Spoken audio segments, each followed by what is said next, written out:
ಮೂಲಭೂತ ಸೌಲಭ್ಯಗಳಿಗಾಗಿ ನಕ್ಸಲರನ್ನ ಮಲೆನಾಡು ನೆನೆತಾ ಅನ್ನುವಂತಹ ಪ್ರಶ್ನೆ ಕಾಡ್ತಾ ಇದೆ. ನಾವು ನಕ್ಸಲರಾಗಿದ್ರೆ ಮೂಲಭೂತ ಸೌಲಭ್ಯ ಸಿಗ್ತಾ ಇತ್ತು ಅಂತ ಹೇಳಿ ಜನ ಹೇಳ್ತಾ ಇದ್ದಾರೆ. ರಸ್ತೆ ಸೇರಿ ಮೂಲಭೂತ ಸೌಲಭ್ಯಕ್ಕಾಗಿ ಕಣ್ಣೀರು ಹಾಕ್ತಾ ಇದ್ದಾರೆ ಈ ಊರಿನ ಜನ. ಚಿಕ್ಕಮಗಳೂರಿನ ಕಳಸಾ ತಾಲೂಕಿನ ಕುಗ್ರಾಮದ ಶೋಚನೀಯ ಸ್ಥಿತಿ ಇದು. ಹಾದಿ ಓಣಿ ಗ್ರಾಮದ ಬುಡಕಟ್ಟು ಜನಾಂಗದವರ ಶೋಚನೀಯ ಸ್ಥಿತಿ. 40 ವರ್ಷಗಳಿಂದ ತೆಪ್ಪದಲ್ಲೇ ಭದ್ರಾ ನದಿಯನ್ನ ದಾಟಿ ಬದುಕ್ತಾ ಇದ್ದಾರೆ ಬುಡಕಟ್ಟು ಜನ. ತೆಪ್ಪ ಇಲ್ಲದೆ ಇದ್ದಿದ್ರೆ ಇವರ ಬದುಕು ಸಾಗೋದೇ ಇಲ್ಲ. ಅಪ್ಪಿ ತಪ್ಪಿ ಪ್ರವಾಹ ಏನಾದ್ರೂ ಬಂತು ಅಂತಂದ್ರೆ ಇವರ ಕತೆ ಮುಗಿದೇ ಹೋಯ್ತು ಅಂತ ಅರ್ಥ.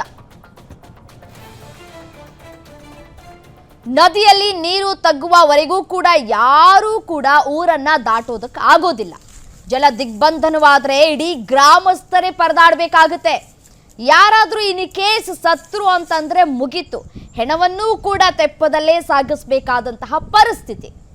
ರಸ್ತೆ ಮಾಡ್ಕೊಡಿ ಸ್ವಾಮಿ ಅಂತ ಹೇಳಿದ್ರೂ ಕೂಡ ಪ್ರಯೋಜನ ಆಗ್ತಾ ಇಲ್ಲ. ರಸ್ತೆ ಇರಲಿ, ಅಟ್ಲೀಸ್ಟ್ ತೂಗು ಸೇತುವೆಯನ್ನಾದ್ರೂ ಮಾಡಿಕೊಡಿ ಅಂತ ಜನ ಬೇಡ್ಕೊಳ್ತಾ ಇದ್ದಾರೆ. ಸೌಲಭ್ಯ ಒದಗಿಸೋಕೆ ಆಗದೇ ಇದ್ರೆ ದಯಾಮರಣವನ್ನ ಕೊಟ್ಬಿಡಿ. ಮೂಲ ಸೌಕರ್ಯಕ್ಕಾಗಿ ಅಂಗಲಾಚ್ತಾ ಇದ್ದಾರೆ ಹಾದಿ ಓಣಿ ಗ್ರಾಮಸ್ಥರು. ನೋಡಿ, ಸಾಮಾನ್ಯವಾಗಿ ನಾವೇನಾದರೂ ಬೆಂಗಳೂರಿನಲ್ಲಿ ಮಳೆ ಬಂದಂತಹ ಸಂದರ್ಭದಲ್ಲಿ ಈ ರೀತಿಯಾಗಿ ರಸ್ತೆ ಕಂಪ್ಲೀಟ್ ಆಗಿ ಮುಳುಗೋಗಿದೆ, ಹಾಗಾಗ್ಬಿಟ್ಟಿದೆ, ಹೀಗಾಗ್ಬಿಟ್ಟಿದೆ ಅಂತ ಹೇಳಿ ಜನ ಪರದಾಟವನ್ನು ನಡೆಸ್ತಾರೆ, ಹಿಡಿ ಶಾಪ ಆಗ್ತಾರೆ. ಪಾಪ ಈ ಓಣಿ ಗ್ರಾಮಸ್ಥರನ್ನ ನೋಡಿ ಒಮ್ಮೆ ಯಾವ ರೀತಿಯಾಗಿ ಸಂಕಷ್ಟವನ್ನು ಅನುಭವಿಸ್ತಾ ಇದ್ದಾರೆ ಅಂತ ಹೇಳಿ. ಮೂಲಭೂತ ಸೌಲಭ್ಯಗಳಿಗಾಗಿ ಇದೀಗ ನಕ್ಸಲರಾಗಬೇಕಾಗಿತ್ತು ಅನ್ನುವಷ್ಟರ ಮಟ್ಟಿಗೆ ಅವರ ಮನಸ್ಥಿತಿ ತಲುಪಿದೆ ಅಂತಂದ್ರೆ ನೋಡಿ ಯಾವ ಮಟ್ಟಿಗೆ ಅವರ ಪರಿಸ್ಥಿತಿ ಇರಬೇಕು ಅಂತ ಹೇಳಿ. ಮಳೆಗಾಲ ಶುರುವಾಯಿತು ಅಂತಂದ್ರೆ ಮುಗೀತು ಅವರ ಪರಿಸ್ಥಿತಿ. ಎಲ್ಲವನ್ನ ಕೂಡ ಮೊದಲೇ ತಯಾರಿ ಮಾಡ್ಕೊಂಡು ಇಟ್ಕೊಂಡಿರ್ಬೇಕು. ಬೇಕಾದಂತಹ ಮನೆ ಸಾಮಗ್ರಿಗಳು ಎಲ್ಲವನ್ನ ಕೂಡ ಒಂದು 2-3 ತಿಂಗಳಿಗೆ ಆಗುವಷ್ಟು ಇಟ್ಕೊಂಡಿರ್ಬೇಕು. ಅಷ್ಟ್ರ ಮಟ್ಟಿಗೆ ಪರಿಸ್ಥಿತಿ.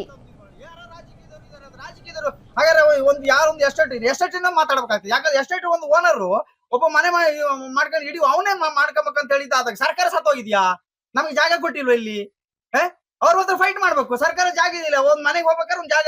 ಈ ಸುಪ್ರೀಂ ಕೋರ್ಟ್ ಇದೆಯಂತಲ್ಲ, ಆರ್ಡರ್ಸ್ ಆಗಿದೆ ಅಂತಲ್ಲ, ಯಾವ್ದೇ ಒಂದು ಮನೆಗಳಿಗಾಗ್ಲಿ ಒಂದು ಇದಕ್ಕಾಗ್ಲಿ ಅಬ್ಮಿಷನ್ ಮಾಡಂಗಿಲ್ಲ, ಬಿಟ್ಟು ಕೊಡ್ಬೇಕಂತೇಳಿ. ಎಲ್ಲಿ ಕಾನೂನು ಇದೆ? ಕಾನೂನು ಮಾತ್ರ ಇರೋದು ನಮ್ಗೆ ಏನ್ ಕೊಟ್ಟಿದಾರ ಅಂತ ನಾನು ಕೇಳೋದು. ಸುಪ್ರೀಂ ಕೋರ್ಟ್ ಆಗಿದೆ ಅಂತಲ್ಲ, ದೊಡ್ಡವರಿಗೊಂದು ಕಾನೂನು, ದೊಡ್ಡವರಿಗೊಂದು ಕಾನೂನು, ಬಡವರಿಗೊಂದು ಕಾನೂನು. ಈಗ ಅಲ್ಲಿ ಹೋಗ್ತಾರೆ. ಈಗ ಇವ್ರು ಬರೋದೇನು ಅಧಿಕಾರಿ ಗೊತ್ತಾ? ಅಲ್ಲಿಗೆ ಬರೋದು ಫಸ್ಟ್. ಮೆಣಸಿನಡ್ಡದಲ್ಲಿ ಒಂದು ವಿಚಾರ ಹೇಳ್ಬೇಕಂದ್ರೆ ಒಂದ್ ಕಾಲದಲ್ಲಿ ಏನು ಇರ್ಲಿಲ್ಲ ಮೆಣಸಿನಡ್ಡ. ಅಲ್ಲಿ ನಮ್ಮ ಶೋಭಾ ಕರಂದ್ಲಾಜೆ ಅವರು ಮಿನಿಸ್ಟರ್ ಆಗಿದ್ದ ಟೈಮಲ್ಲಿ ಅಲ್ಲಿ ಒಂದು ನೆಕ್ಸ್ಟ್ ಒಂದು ಒಬ್ಬರ ನಮ್ಮ ನಮ್ಮ ನಮ್ಮ ಜಾತಿಯವರ ಒಬ್ಬರನ್ನ ಹತ್ಯೆ ಮಾಡಿಬಿಟ್ರು. ಅವರು ಹತ್ಯೆ ಮಾಡಿದ ಸಂದರ್ಭದಲ್ಲಿ ಅವಾಗ ಅವರಿಗೆ ಆ ಮೂಲಭೂತ ಸೌಕರ್ಯ ಏನು ಇರ್ಲಿಲ್ಲ. ಅಲ್ಲಿಗೆ ರಸ್ತೆ ಆಯ್ತು, ಈಗ ಹೈವೇ ರೋಡ್ ಆಗಿದೆ. ಅಲ್ಲಿ ಹೈವೇ ರೋಡ್ ಆಗಿದೆ, ಕರೆಂಟ್ ಬೆಳಕಿದೆ, ಎಲ್ಲ ವ್ಯವಸ್ಥೆ ಇದೆ. ಈಗ ನೋಡಿ, ಹೋದ ವರ್ಷದಿಂದ ನಮ್ಮ ಕೆಂಪು ಸೇನೆ ಅಂತ ಹೇಳ್ತಾರೆ ನೆಕ್ಸ್ಟ್ ಅವರನ್ನು ಈಗೆಲ್ಲ ಶರಣಾಗಿದ್ದಾರೆ. ನನ್ನ ಅಭಿಪ್ರಾಯ ಹೇಳ್ಬೇಕಂದ್ರೆ ಅಂತ ಒಂದು ಏನು ಇದೇ ವಿಚಾರಕ್ಕೆ ಸಂಬಂಧಪಟ್ಟಂತೆ ಮತ್ತಷ್ಟು ಡೀಟೇಲ್ಸ್ ಕೊಡ್ತಾ ಹೋಗ್ತಾರೆ ನಮ್ಮ ಪ್ರತಿನಿಧಿ ಭರತ್ ದೂರವಾಣಿ ಸಂಪರ್ಕದಲ್ಲಿದ್ದಾರೆ. ಏನು ಭರತ್, ಚಿಕ್ಕಮಗಳೂರಿನ ಕಳಸಾ ತಾಲೂಕಿನ ಕುಗ್ರಾಮದ ಶೋಚನೀಯ ಸ್ಥಿತಿಯನ್ನ ನಾವು ಕೂಡ ಗಮನಿಸ್ತಾ ಇದ್ದೀವಿ, ದೃಶ್ಯದಲ್ಲಿ ಗಮನಿಸ್ತಾ ಇದ್ದೀವಿ. ರಸ್ತೆ ಮಾಡ್ಕೊಡೋಕ್ಕೂ ಯೋಗ್ಯತೆ ಇಲ್ಲ, ಅಟ್ಲೀಸ್ಟ್ ಒಂದು ತೂಗು ಸೇತುವೆಯನ್ನು ಕೂಡ ಮಾಡ್ಕೊಡೋಕ್ಕೆ ಯೋಗ್ಯತೆ ಇಲ್ಲ ಅಂತಂದ್ರೆ ಜನ ಇನ್ನೇನು ಮಾಡ್ತಾರ್ರಿ? ನಕ್ಸಲರನ್ನ ನೆನೆದೆ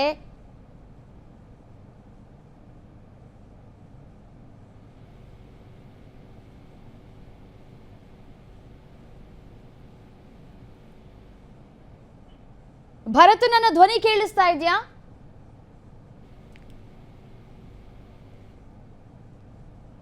ರೈಟ್, ಸಂಪರ್ಕ ಸಾಧ್ಯ ಆಗ್ತಿಲ್ಲ, ಮತ್ತೊಮ್ಮೆ ಸಂಪರ್ಕವನ್ನು ಮಾಡ್ತೀವಿ. ನೋಡಿ, ನಕ್ಸಲರನ್ನ ನೆನೀತಾರೆ ಅಂತಂದರೆ ಜನ ಎಷ್ಟರ ಮಟ್ಟಿಗೆ ಅವರ ಪರಿಸ್ಥಿತಿ ನಿರ್ಮಾಣ ಆಗಿರಬೇಕು ಅಂತ ಹೇಳಿ.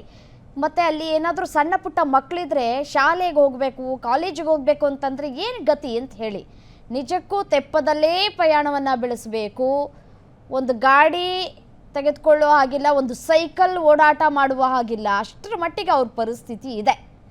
ಡೀಟೇಲ್ಸ್ ಕೊಡ್ತಾರೆ ಭರತ್, ದೂರವಾಣಿ ಸಂಪರ್ಕದಲ್ಲಿದ್ದಾರೆ ನಮ್ಮ ಪ್ರತಿನಿಧಿ ಭರತ್. ನೋಡಿ, ದೊಡ್ಡವರಿಗೆ ಮಾತ್ರ ನ್ಯಾಯಾನ ಅಂತ ಹೇಳಿ ಜನ ಪ್ರಶ್ನೆ ಮಾಡ್ತಾ ಇದ್ದಾರೆ. ಬುಡಕಟ್ಟು ಜನಾಂಗದವರ ಪರಿಸ್ಥಿತಿ ನೋಡ್ತಾ ಇದ್ರೆ ನಿಜಕ್ಕೂ ಅಯ್ಯೋ ಪಾಪ ಅಂತ ಅನ್ಸುತ್ತೆ. ಒಂದು ದಾರಿ ಮಾಡ್ಕೊಡೋದಕ್ಕೆ ಯೋಗ್ಯತೆ ಇಲ್ಲ ಅಂತಂದ್ರೆ ಏನ್ ಗತಿ ಅಂತ ಹೇಳಿ, ಎಲ್ಲಿ ಹೋಗಿ ಸಾಯ್ಬೇಕು ಪಾಪ ಅಲ್ಲಿನ ಜನ ಅಂತ.